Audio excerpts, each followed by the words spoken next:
Hello दोस्तों, दृष्टि IAS के इन फोकस प्रोग्राम में आप सभी का स्वागत है। जैसा कि हम पिछले कई सालों से लगातार देख रहे हैं, पिछले लगभग 2-3 सालों की हम बात कर सकते हैं, जहां पर कोविड-19 का प्रभाव अलग-अलग रूप से देखने को मिलता रहा। अलग-अलग वेव्स आई, अलग-अलग प्रभाव पड़े और समय-समय पर उससे बचाव के लिए वैक्सीन्स का निर्माण होता रहा। तो विश्व में कई सारे देशों ने वैक्सीन्स बनाई, भारत ने भी कुछ वैक्सीन्स बनाई। उन वैक्सीन्स की तकनीक अपने आप में बहुत महत्वपूर्ण थी, क्योंकि कोई भी वैक्सीन इतनी आसानी से नहीं बनाई जा सकती। और चूंकि महामारी इतनी तेजी से महामारी ने अपना प्रकोप शुरू किया कि उससे संबंधित जो वैक्सीन बनाना था, बहुत ही कम समय में उसको पूरा करना पड़ा। तो यह पूरी प्रक्रिया लगातार चल रही है। बीते कुछ दिनों से हमें ऐसा भी देखने को मिल रहा है कि कोविड के मामले लगातार बढ़ना शुरू हो गए हैं। ठीक है, फिर भी सरकार ने इसके लिए कुछ सुरक्षा के उपाय किए ही हैं। जो बूस्टर डोज है, सामान्यतया 2 खुराक वैक्सीन की लगाई जा रही थी, उसके बाद बूस्टर डोज की भी बात आ रही है। इसके अलावा हाल ही में एक नई प्रक्रिया के जरिए एक वैक्सीन का निर्माण किया गया है। चूंकि वैक्सीन का निर्माण और कोविड-19 महामारी बहुत महत्वपूर्ण प्रभाव छोड़ करके गई है, इसलिए परीक्षा के लिहाज से ये जो विषय है बहुत महत्वपूर्ण हो जाता है। पिछले 2-3 सालों से सवाल लगातार पूछे जा रहे हैं। इस बार भी एक सवाल परीक्षा में पूछा गया था। खासकर ऐसे सवाल जरूर पूछे जाते हैं ऐसी प्रक्रिया के अंतर्गत, जब कोई नई तकनीक का इस्तेमाल करके भारत में कोई प्रक्रिया पूरी की जाती है या फिर किसी नई तकनीक का उपयोग करके कोई नई चीज विकसित की जाती है। तो आज का जो हमारा डिस्कशन है वह है कैसे काम करती है भारत की पहली mRNA कोविड वैक्सीन। तो भारत के अंतर्गत mRNA जो तकनीक है इसका इस्तेमाल करके पहली बार एक कोविड-19 के लिए एक वैक्सीन बना ली गई है। तो बहुत महत्वपूर्ण हो जाता है इसको समझना, और इसकी पूरी प्रक्रिया mRNA से जुड़ी वैक्सीन से कैसे काम करती है, इन सभी मुद्दों पर आज हम बात करेंगे। खबर आई ही है कि DCGI gives nod to India's first mRNA vaccine Gennova Biopharma to produce nearly 50 lakh doses per month.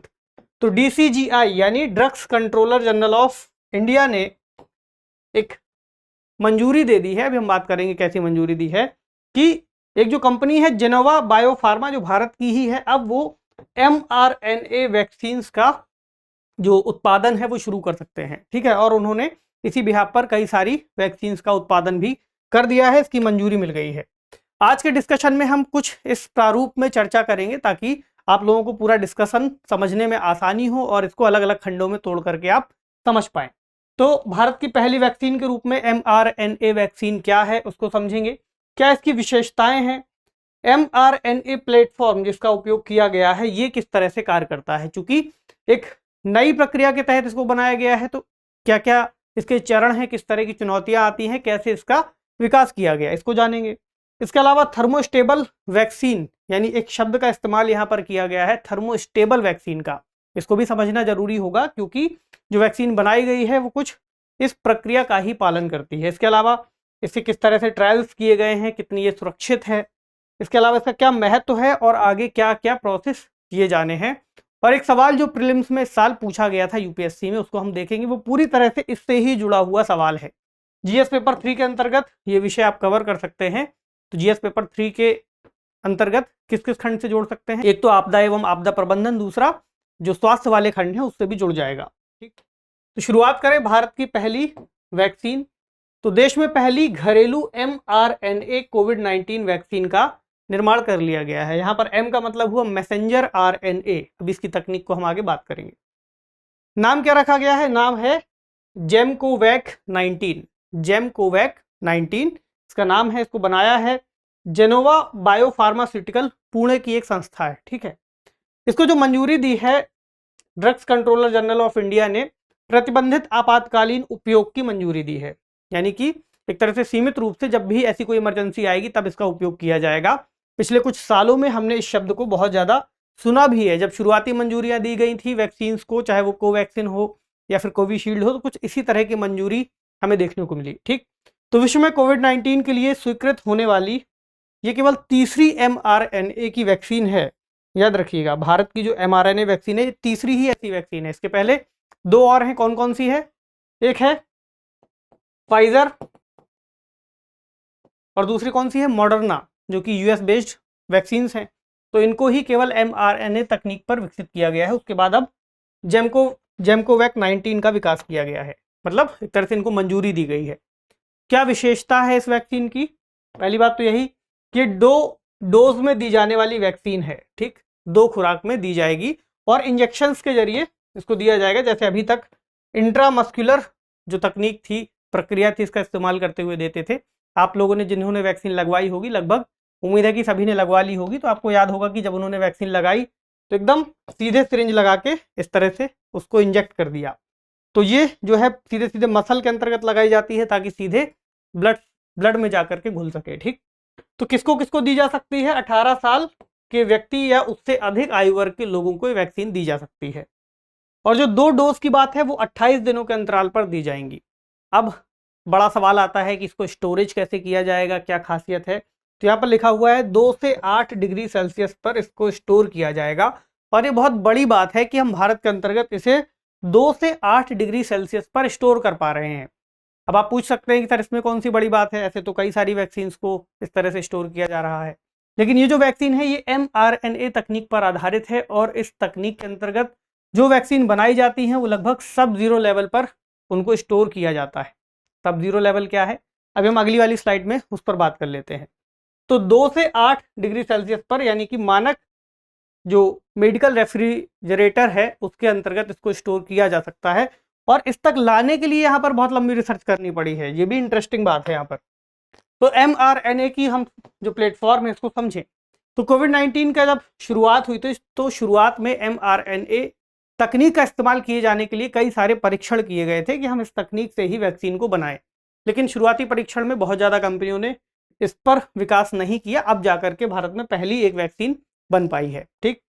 तो ये क्या करती है कि प्रतिरक्षा प्रक्रिया को सक्रिय करती है, यानी बॉडी के इम्यून सिस्टम को, इम्यून रिस्पॉन्स को एक्टिवेट करती है।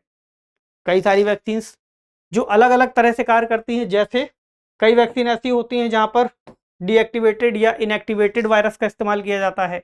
कई वैक्सीन में वेक्टर जनित जो है उनका इस्तेमाल किया जाता है, वेक्टर संबंधी जो वायरस हैं, ठीक। ये उससे थोड़ी सी अलग है। इसका कैसे इस्तेमाल करते हैं कि इसमें इम्यून सिस्टम को मैसेज देने के लिए मैसेंजर आरएनए यानी mRNA का इस्तेमाल करते हैं। मैसेज क्या दिया जाता है उसको अभी हम देखेंगे। और इन टीकों को यानी इन वैक्सीन को सब जीरो टेम्परेचर पर स्टोर करते हैं।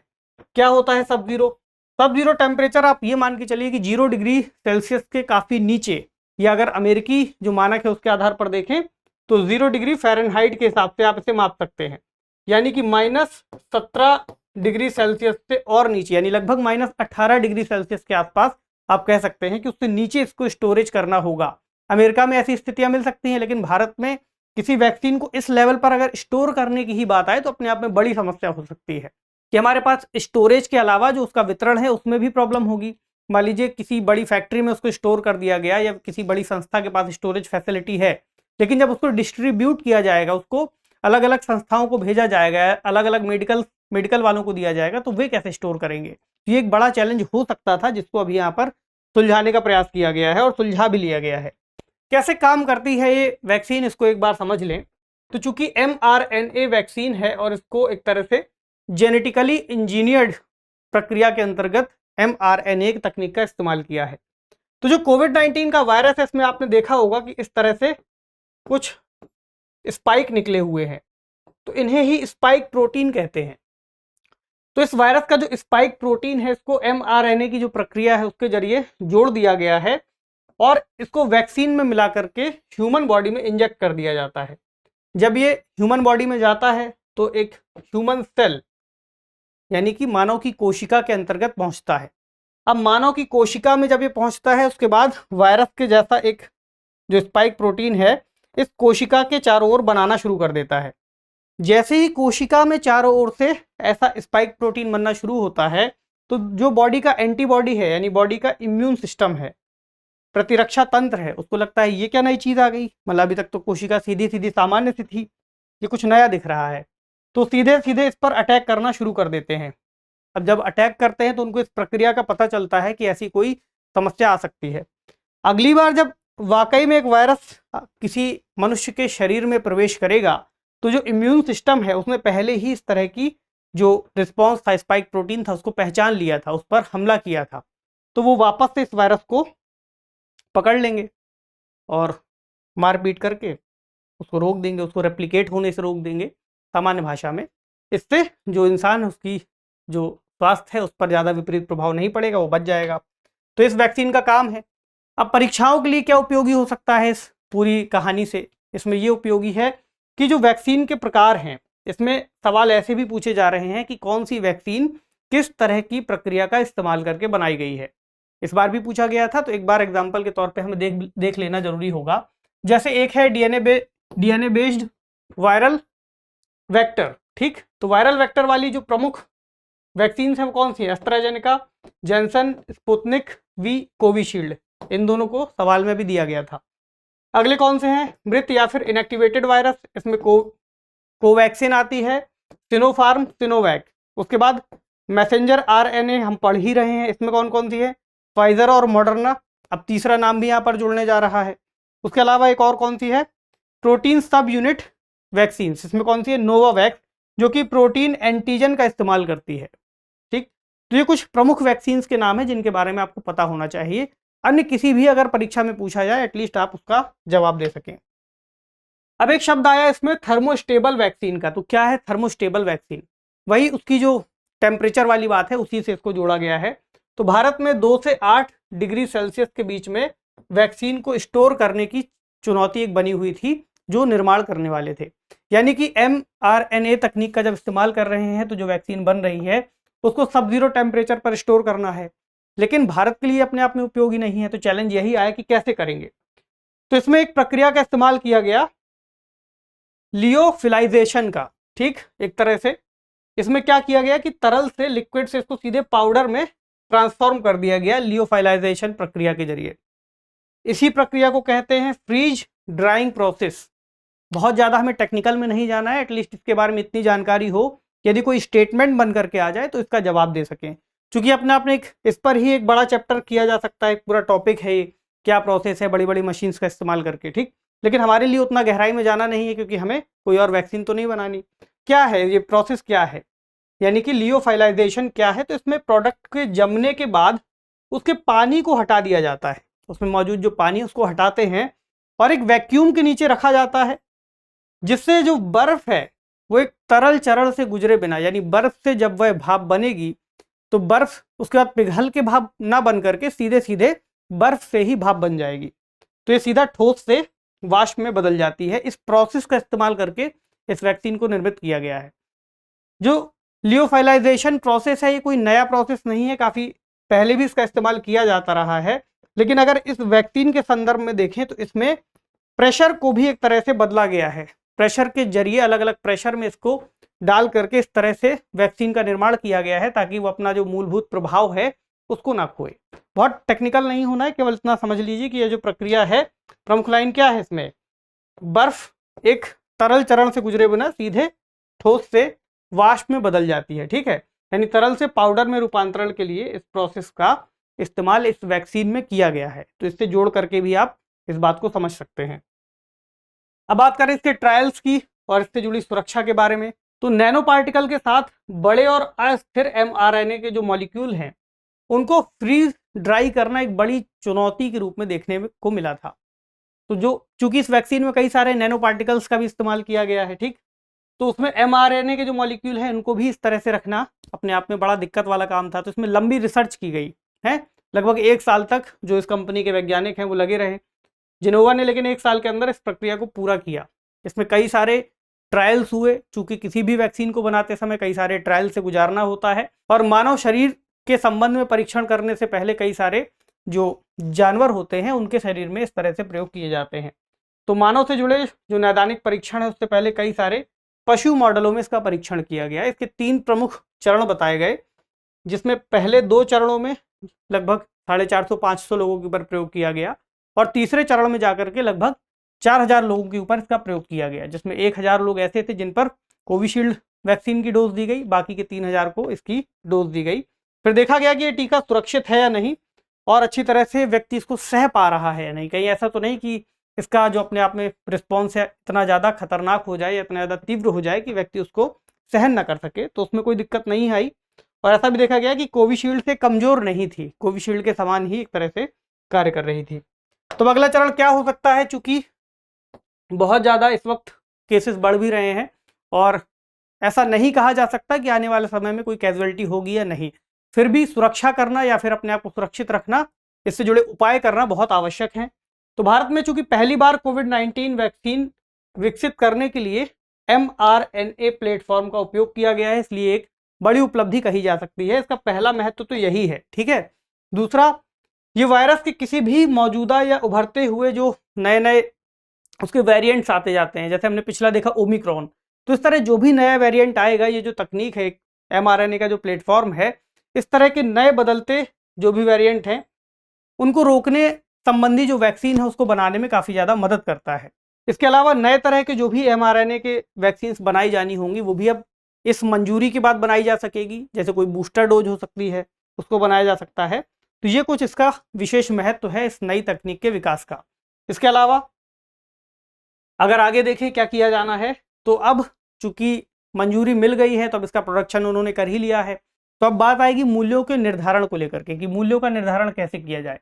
तो कंपनी के पास बड़ी दिक्कत अभी यही है कि पहले वे इस बात को निश्चित कर लें कि इसकी जो खरीद है क्या सरकार को इसको लेना है या फिर उन्हें किसी निजी कंपनी से बात करके मूल्यों का निर्धारण करना होगा। बाकी उनके पास अभी CDSCO से निर्माण और बिक्री का लाइसेंस मौजूद ही है। CDSCO क्या है? Central drugs standard control organisation. यानी इस लाइन से हमें एक बात ये भी पता चली कि जो निर्माण और बिक्री का जो लाइसेंस है वो कौन देता है? CDSCO। इस तरह के जो भी वैक्सीन वगैरह होती हैं, ठीक। इसके अलावा इनकी बातचीत चल रही है 25-30 देशों के साथ जिन्होंने इस प्रोडक्ट में रुचि दिखाई थी, जो लेना चाह रहे थे, जैसे UAE हो सकता है। इसके अलावा इन्होंने इस समय 70 लाख डोज का उत्पादन कर लिया है। हालांकि रिस्क हो सकती है कि बिकेंगी या नहीं, लेकिन वो बात की बात है। अभी इनके पास जो उत्पादन क्षमता है वो कितनी है? 40 से 50 लाख डोज प्रति माह का ये उत्पादन कर सकते हैं। तो आने वाले समय में अगर भारत को उसकी जरूरत पड़ती है तो भारत के अंतर्गत देशज रूप से विकसित की जा रही वैक्सीन का इस्तेमाल हम अपने लोगों को बचाने के लिए कर सकते हैं। ये एक विशेष उपलब्धि है। अब सवाल देखें क्या है। सवाल UPSC CSE 2022 में ही पूछा गया है, ठीक। सवाल है कि कोविड-19 विश्व महामारी को रोकने के लिए बनाई जा रही वैक्सीनों के प्रसंग में निम्नलिखित कथनों पर विचार कीजिए। 3 स्टेटमेंट दिए हुए हैं। क्या कहा गया है? पहला, भारतीय सीरम संस्थान ने mRNA प्लेटफॉर्म का प्रयोग करके कोविशील्ड नामक कोविड-19 वैक्सीन निर्मित की है।